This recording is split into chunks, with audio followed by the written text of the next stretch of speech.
Hello friends, welcome to Finance MCQ. Friends, today we will discuss lecture number 29 on income from salaries, important MCQ questions from your income tax subject which will be relevant for your NHPC senior accountant examination. So let's start the video. Question number 1. Which of the following is not included in the definition of salary under section 17(1) of the Income Tax Act? Option A, wages. Option B, pension or annuity. Option C, gratuity. Option D, shares of profit from a partnership firm. So yes, what will be the correct answer? So the correct answer is option D, share of profit from a partnership firm. Friends, share of profit from a firm is typically taxed under profit and gains of business or profession and not under salaries.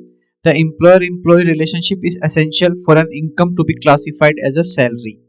So option D is the correct answer here. Moving on. Friends, before moving on to the next question, I would like to inform at Finance MCQ, we are offering NHPC Senior Accountant Exam course. The course covers the entire technical syllabus, that is 140 marks out of 200 marks. An entire course is having subject-wise, topic-wise MCQs, including past exams questions from other PSUs of similar nature. And this course also includes NHPC previous year exam papers, which will be helpful for your exam preparation. So do avail this opportunity. Visit Finance MCQ website, take a demo of NHPC course and start your preparation. Further friend, you can use coupon code NHSA100 to get flat 100 rupees off on the course price. So now let's move to the next question. Question number 2. What is the maximum standard deduction available from salary income for the assessment year 2025-2026?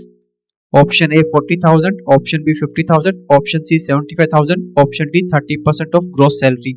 So yes, what's the correct answer? It's option C 75,000, and this is the current maximum standard deduction under new regime allowed under section 16IA as a flat deduction from gross salary, and under old regime it is still 50,000 rupees. So do keep this in mind. Where question is silent whether the new regime or old regime, select the new regime answer only. Moving on. Question number 3. House rent allowance, that is HRA exemption, is available under which section?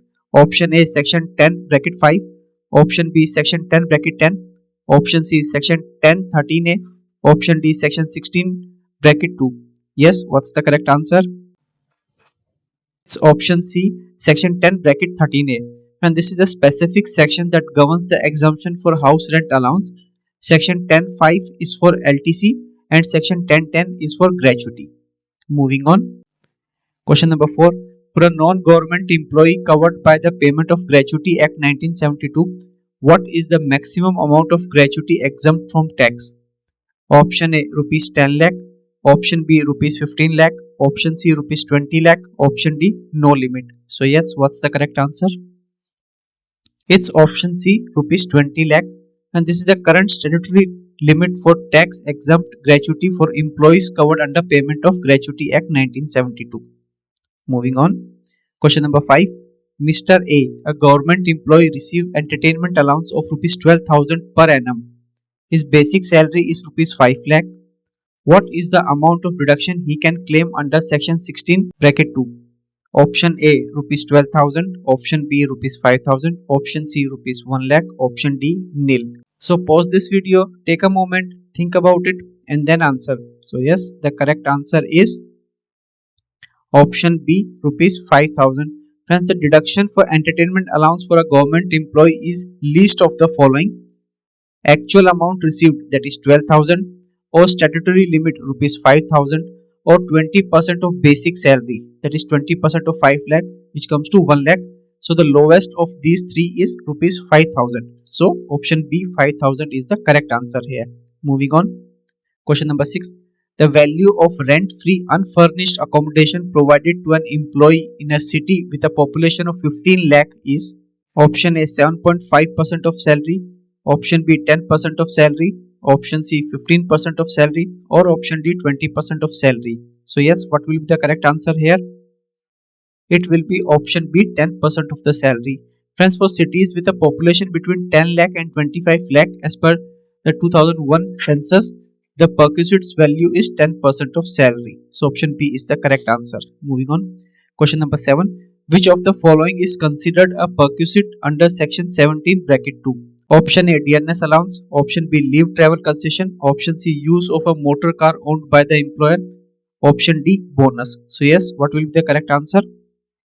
It will be option C, use of a motor car owned by the employer. Friends, a perquisite is a non-cash benefit. The personal benefit derived from using an employer's asset like a car is a classic example of a perquisite. Allowances and bonuses are the monetary payment. So option C is the correct answer in this case. Moving on. Question number 8. The deduction for professional tax paid by an employee is allowed under which section? Option A, section 16IA. Option B, section 16(2). Option C, section 16(3). Option D, section 80C. So yes, what will be the correct answer? It will be option C, section 16(3). Friends, section 16(3) specifically allows for the deduction of a tax on employment, commonly known as professional tax, from the gross salary. Moving on. Question number 9. Commuted pension received by a government employee is option A, fully taxable, option B, partially exempt, option C, fully exempt, option D, taxable after standard deduction. So yes, what's the correct answer? It's option C, fully exempt. Friends, commuted pension, that is lump sum payment received by the government employee, is fully exempt from tax under section 10(10)(a). Moving on.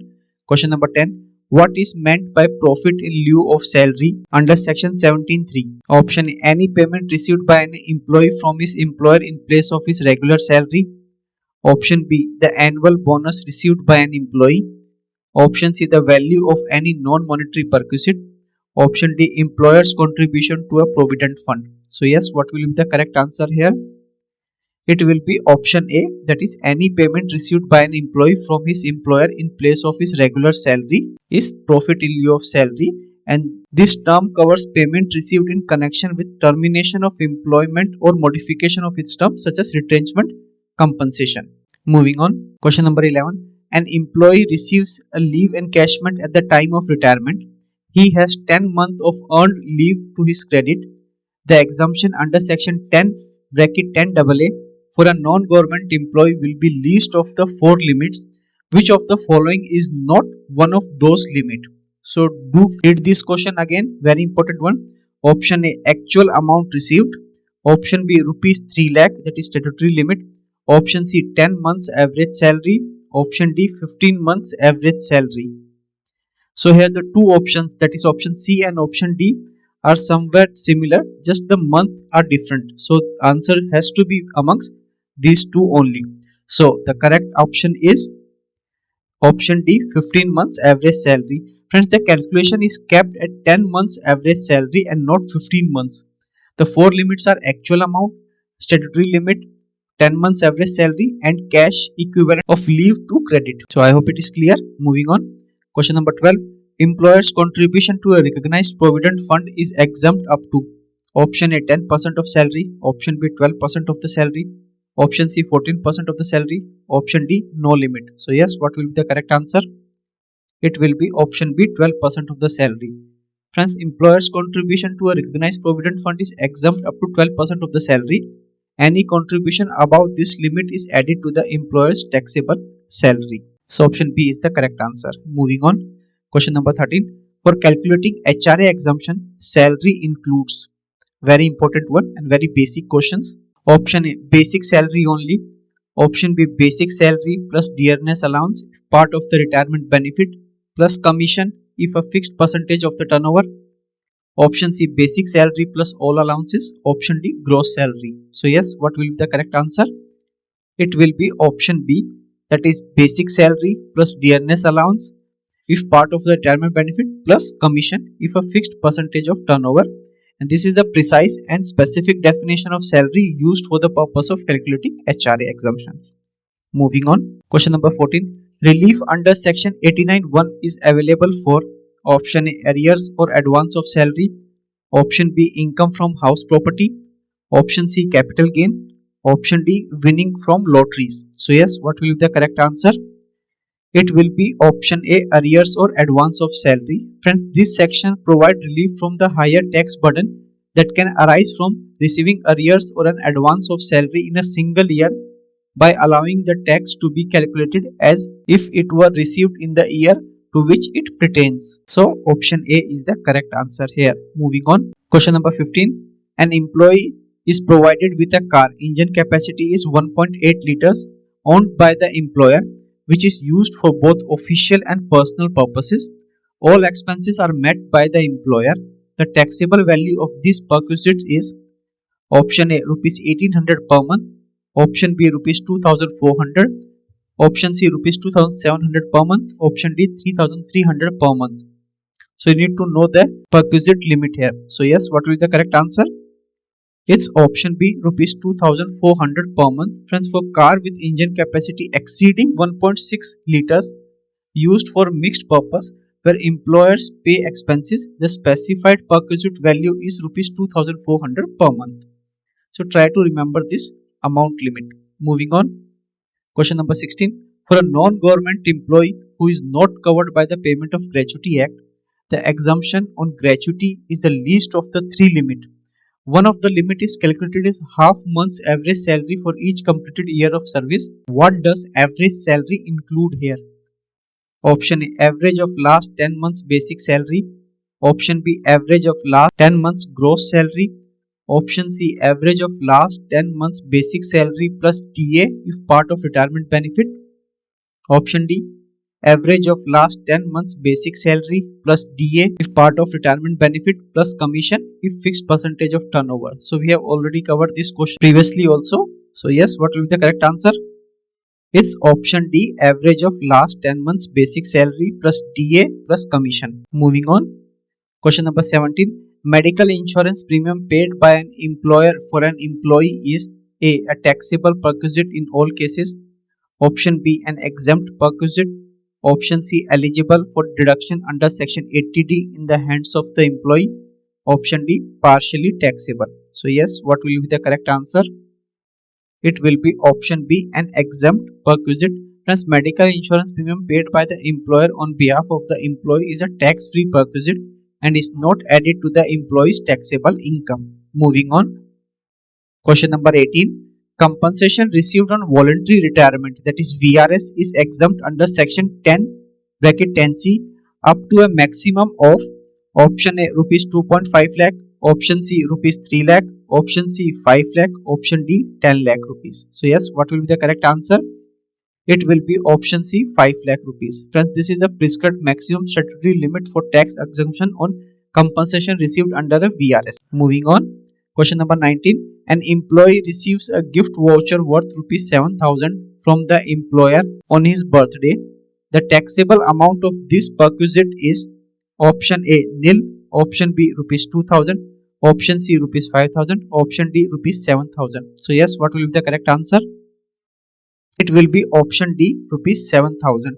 Friends, if the value of the gift in kind exceed rupees 5,000 in aggregate during the previous year, the entire value of the gifts become taxable and not just the amount in excess of rupees 5,000. So entire 7,000 rupees as received from employer is taxable. So option D is the correct answer. Moving on. Question number 20. Which of the following statement is true regarding leave travel concession, that is LTC? Option A, exemption is available for 4 journey in a block of 2 calendar years. Option B, exemption is available for travel anywhere in the world. Option C, the amount of exemption is limited to the actual expenditure incurred on travel. Option D, exemption is available for lodging and food expenses during the journey. So yes, what's the correct answer? It's option C, amount of exemption is limited to the actual expenditure incurred on the travel. Friends, LTC exemption is restricted to the actual cost of travel, that is fare, for journey within India. It is available for 2 journey in a block of 4 calendar years and does not cover expenses like food and lodging. So option C is the correct answer here. So that's all in this video. Friends, we tried to cover all the important MCQs from income from salaries which will be relevant for your examination. And I'll see you all in the next video. Till then, thank you so much for watching this video till the end.